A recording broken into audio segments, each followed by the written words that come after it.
las violaciones, los robos, las guerras, la pornografía, los desastres.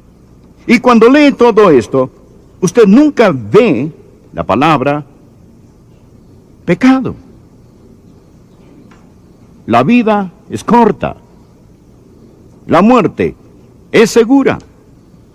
El pecado es la maldición. Y Cristo es la cura. ¿Dónde está la cura? En la cruz del Señor Jesucristo. Por favor, escuche. Porque también Cristo padeció una sola vez por los pecados. ¿Y por qué la cruz? Cristo padeció una sola vez por los pecados, el justo, por los injustos, para llevarnos a Dios. ¿No es este un maravilloso versículo? Un maravilloso versículo. Hay suficiente dinamita del Evangelio en solo este para dinamitar el pecado, el odio, el dolor, la enfermedad de la vida de cualquier persona. Pero la dinamita debe ser encendida por la chispa de la fe. Deseo que hoy aprendamos exactamente cómo perdona Dios el pecado. Cómo Dios se encarga del pecado. Suponga que alguien viene y le da un puñetazo en la nariz. Después, suponga que en un acto de compasión, usted le dice a esa persona que le pegó, lo perdono. Suponga que esa persona le contesta, oh no, no hay necesidad de que me perdone, yo ya me he perdonado. Luego suponga que otra persona que presenció todo les dice, oh, ninguno de ustedes necesita preocuparse, yo ya los perdoné a ambos. Mas fue usted el que recibió el puñetazo en la nariz. Amigos, escuchen. Solo la persona que recibió el golpe puede perdonar. Entienda que el pecado es poner nuestro puño en el rostro de Dios. Y solo Dios puede perdonar el pecado. Abandone todas esas fábulas psicológicas que dicen que necesitamos perdonarnos a nosotros mismos y afirmarnos los unos a los otros. Existe un Dios santo. Dios es un Dios santo. Y el pecado es un ultraje, un reproche, una rebelión contra un Dios santo. El pecado no quedará impune sin castigo. Lo hemos mencionado una y otra vez. El texto de hoy indica tres maravillosas verdades sobre cómo Dios perdona el pecado y sobre cómo se hace cargo Dios del pecado. La primera verdad que deseo que veamos al estudiar nuestro texto, Primera de Pedro capítulo 3, versículo 18, es el sufrimiento vicario de la cruz. ¿Lo anotó? El sufrimiento vicario de la cruz. La palabra vicario significa en lugar de otro. Significa suplente, sustituto. Miremoslo. Porque también Cristo padeció una sola vez por los pecados, el justo por los injustos. Es decir, Jesús, quien es justo, quien nunca pecó, nacido de la Virgen, el sin mancha, sin pecado, Hijo de Dios, el justo, murió por los injustos. Habla de usted y de mí. Somos los pecadores. Él llegó a ser nuestro sustituto. A lo largo de la Biblia, Dios enseña la lección de la sustitución. Por el tiempo de Cristo, los sacerdotes y los levitas ya habían instituido un rango especial de pastores para criar corderos muy especiales. Los de la Pascua eran los mejores, los más finos, y se les criaba en Belén. En la semana de la Pascua, esos corderos salían de los campos de Booz en Belén, subían el monte del templo y entraban por la puerta de las ovejas para ser examinado por el sumo sacerdote, los levitas y por los otros sacerdotes. El mismo día, bajando el monte de los olivos, cabalgando sobre una asna, venía el Señor Jesucristo, el Cordero de Dios, quien luego subió el monte Moria. El mismo día, los corderos y el Cordero de Dios entraban a la ciudad. El domingo de Palmas, la Pascua, el mismo día, Ese mismo día, hace tanto tiempo. Luego, llegó el día cuando el Cordero de la Pascua debía ser sacrificado. A las 3 de la tarde, el sacerdote levantaba la barbilla de ese corderito sin defecto y tomando sus filosos y mortales cuchillos, le cortaba la garganta al corderito. Al mismo tiempo que esto sucedía, sobre el cruel monte Gólgota, el Cordero de Dios vertía su preciosa sangre real, roja como los rubíes, por los pecados de la humanidad. Y Jesús dijo sobre la cruz: consumado es. Está terminado. La deuda está pagada totalmente. Y sacerdotes ya pueden irse a sus casas. Levitas pueden bajar sus cuchillos. Pastores, su trabajo ha terminado, porque está hecho. Amén. Está terminado. Consumado es. Aleluya. Jesús, el Cordero de Dios, murió sobre la cruz. El propósito de la cruz es la sustitución. Y la Pascua nos lo ha mostrado en una forma muy clara y sencilla. Tenemos el sufrimiento corporal del Señor Jesús. Azotaron al Señor Jesús. Los romanos sabían cómo azotar. Ataban las manos de la víctima y la levantaban a que estuviera de puntillas para aumentar el dolor y para que la espalda quedara lisa como la seda. El instrumento de azote era un látigo con un robusto mango y con correas de cuero.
Al final de las correas de cuero habían unos pedacitos de hueso, metal y vidrio ingeniosamente atados.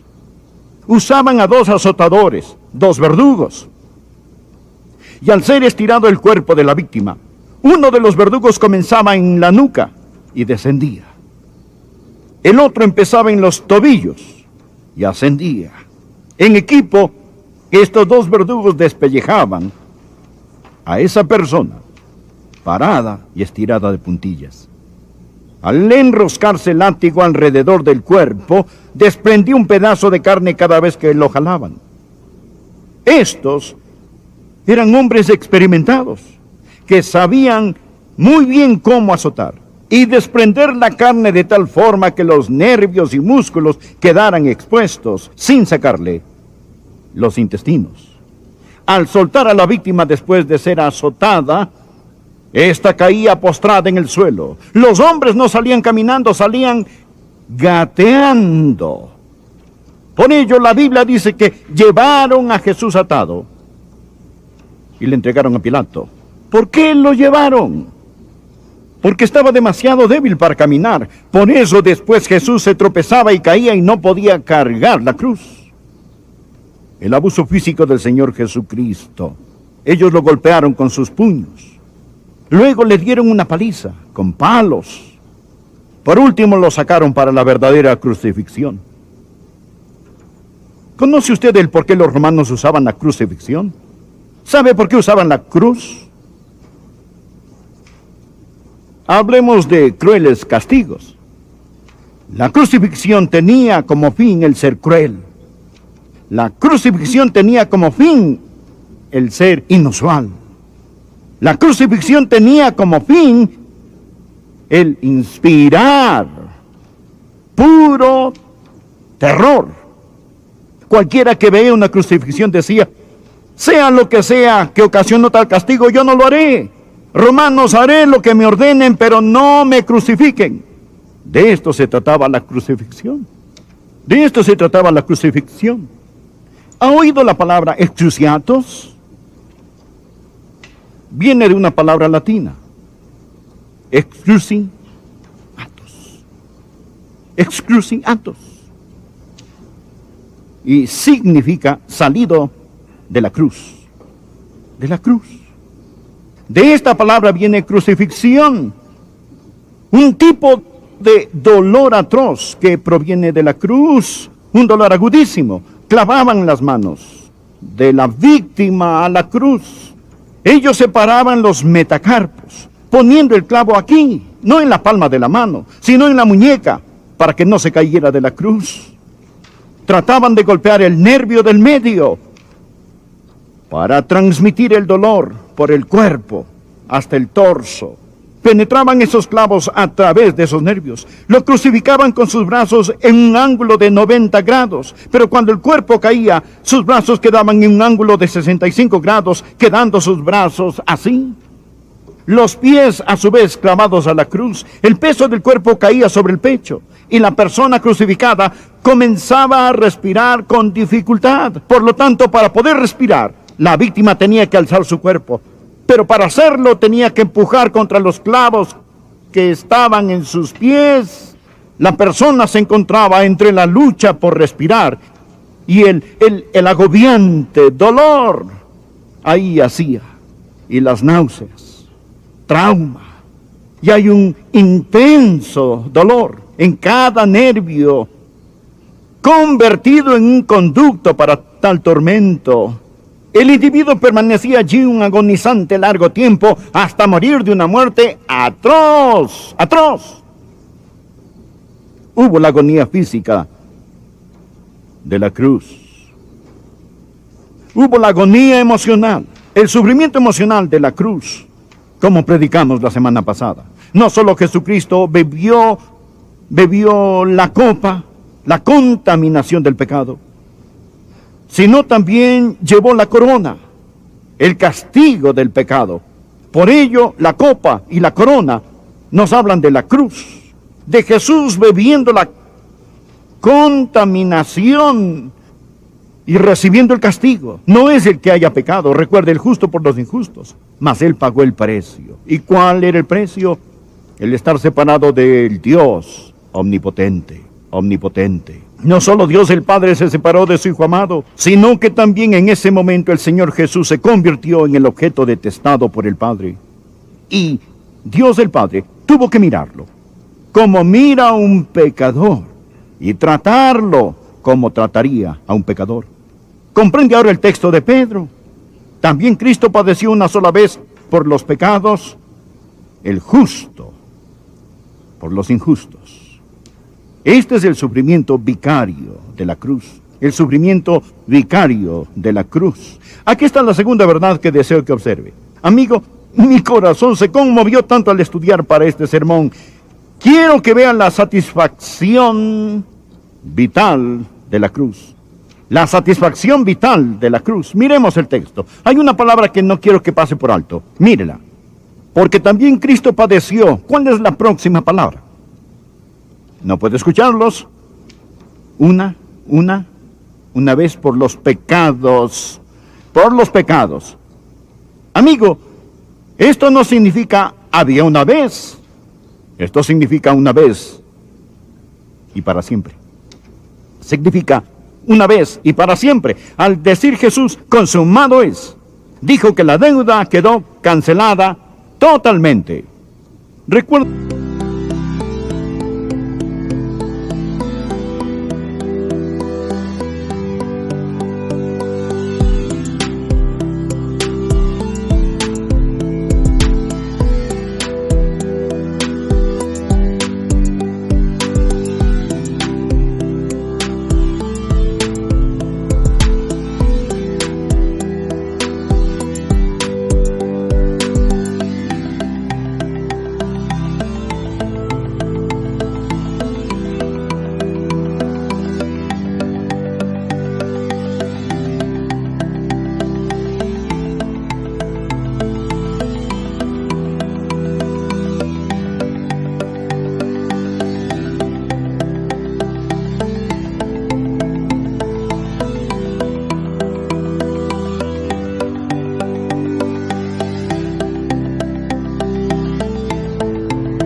¿Recuerdan que he mencionado que en Roma, cuando encerraban a un hombre en prisión, cuando se le encontraba culpable de un crimen, ellos lo encerraban y escribían un certificado de deuda que lo pegaban a la puerta de su celda? Era su deuda al Estado y a la sociedad.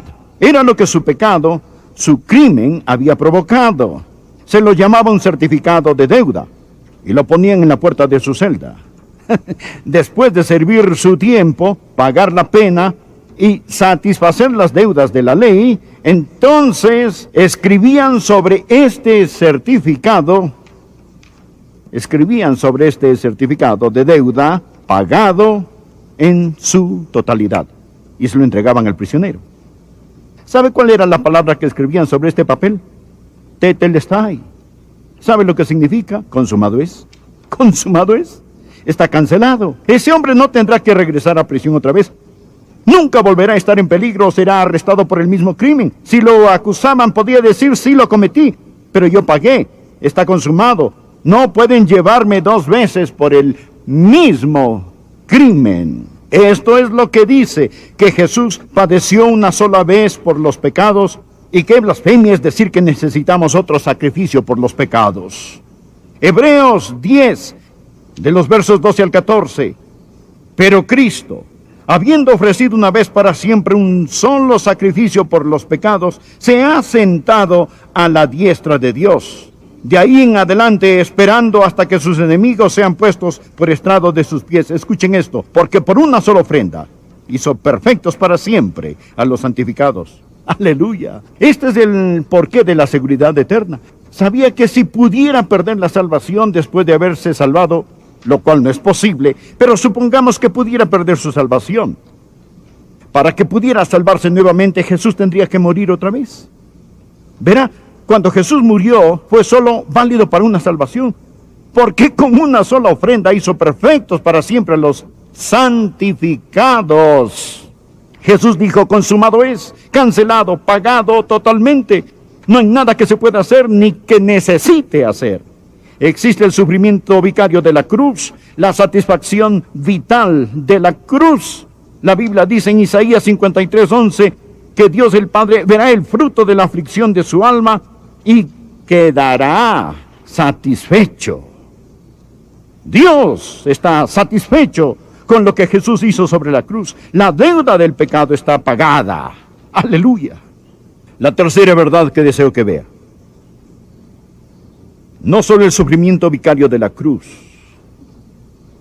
no solo la satisfacción vital de la cruz, porque también Cristo padeció una sola vez por los pecados del justo, por los injustos, sino también la salvación victoriosa de la cruz. La salvación victoriosa. Cristo padeció una sola vez por los pecados, el justo por los injustos. ¿Para qué? Para llevarnos a Dios. ¿Lo ve? Léalo. Para llevarnos a Dios. ¿Qué hace el pecado? El pecado nos separa del Dios Santo. ¿Qué hace la cruz? Sobre esa cruz, Jesús tomó a Dios Santo con una mano, al hombre pecador con la otra, y por medio de la sangre de su cruz, Él reconcilió a Dios y al hombre. Él hizo la paz por medio de la sangre de su cruz, para con esta llevarnos a Dios. Escuche Romanos 5:10, porque si siendo enemigos fuimos reconciliados con Dios por la muerte de su Hijo, mucho más, estando reconciliados, seremos salvos por su vida. Para llevarnos a Dios. La palabra llevarnos en griego es prosego, que significa tomar a un individuo y presentarlo ante un rey o un dignatario. Esto es lo que Jesús hizo. Jesús nos ha tomado de la mano para presentarnos ante Dios el Padre. Él nos lleva a Dios. Él intercede.